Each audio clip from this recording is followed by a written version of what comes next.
She almost turned back. The storm was rolling over the mountains, the trail had disappeared beneath thick fog, and every instinct told Emma Carter that hiking alone had become a terrible mistake. Then she heard it. Not a scream, not footsteps, just 3 slow knocks, coming from somewhere deep in the forest. By sunrise, an entire police task force would surround the mountain. A missing 12-year-old girl would be found alive, and investigators would discover that someone had been watching the search from much closer than anyone imagined. Emma had chosen Raven Ridge because nobody else ever hiked there after heavy rain. It was supposed to be peaceful. Instead, every few hundred feet, she noticed something strange. Broken branches that looked deliberately snapped. Tiny strips of pink fabric tied to bushes. Fresh footprints that suddenly stopped in the mud. At first, she assumed another hiker had passed through. Then she remembered something she had heard on the radio before leaving home. A 12-year-old named Lily Brooks had vanished 2 days earlier after walking home from school. Hundreds of volunteers had searched. Drones found nothing. Tracking dogs lost her scent. Police were beginning to fear the worst. Emma suddenly realized those pink ribbons weren't trail markers. They looked like pieces torn from a child's jacket. But before she could investigate, another sound echoed through the trees. 3 knocks. Exactly the same as before. Only closer. Detectives later admitted they almost called off the search that afternoon. Heavy rain had destroyed most physical evidence. Witnesses contradicted each other. One person claimed they saw Lily entering a white pickup truck. Another insisted she walked into nearby woods alone. Security cameras mysteriously stopped recording during the exact 20-minute window investigators needed most. Every lead collapsed. Except one. A volunteer remembered Lily loved drawing maps of nearby hiking trails. It seemed insignificant, until Emma unknowingly walked onto one of those very trails. She didn't know it yet, but she was only minutes away from the biggest discovery in the entire investigation. The knocking stopped. Silence swallowed the forest. Emma followed the pink ribbons until they ended beside an enormous fallen oak. At first glance, nothing seemed unusual. Then she noticed fresh dirt. Someone had recently moved heavy branches across the entrance to a hollow beneath the tree. She called out. No answer. She almost walked away. Then she heard the faintest whisper. Please. Emma dropped to her knees and pulled away the branches.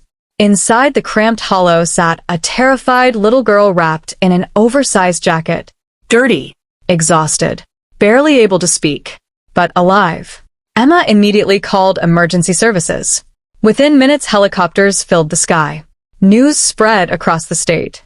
Against all odds, Lily Brooks had been found. Everyone celebrated.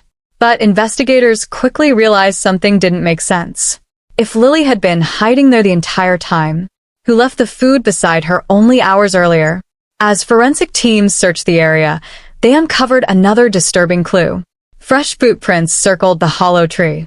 Not one set. Several. Whoever had hidden Lily hadn't abandoned the mountain. Someone had returned repeatedly. Someone who knew search teams kept missing that exact location. Detectives quietly expanded the crime scene. What they found next changed the entire investigation. Hidden behind dense brush sat a makeshift observation point. From there, someone could watch search helicopters, volunteers, and police without ever being seen. There were empty food wrappers, fresh tire tracks nearby, and handwritten notes listing search times. Whoever wrote them wasn't escaping. They were studying the investigation as it unfolded. The hunter had stayed close enough to watch everyone searching for their victim. Lily slowly began talking after doctors confirmed she was physically stable. She couldn't identify the person's face. Every encounter happened in darkness. The voice was disguised. The person wore gloves. But she remembered one tiny detail. A distinctive silver compass hanging from a backpack. It sounded almost useless. Except detectives had already photographed an abandoned campsite less than a mile away. Among scattered supplies was an empty hook, perfectly shaped for holding a compass. Investigators compared purchase records from a nearby outdoor store. Only a handful of identical compasses had been sold that month. One buyer stood out immediately. The purchase had been made using a rewards account linked to a local seasonal groundskeeper who had worked throughout the Raven Ridge area. When questioned, his timeline unraveled within minutes. GPS records contradicted his statements. Mud inside his vehicle matched the hidden trail, and search schedules were found inside his cabin. Faced with overwhelming evidence, he confessed to hiding Lily after an impulsive abduction, intending to move her once the search faded, but Emma's unexpected hike shattered that plan before he could act. Lily survived because chance interrupted a carefully controlled crime. Years later, Emma still hikes.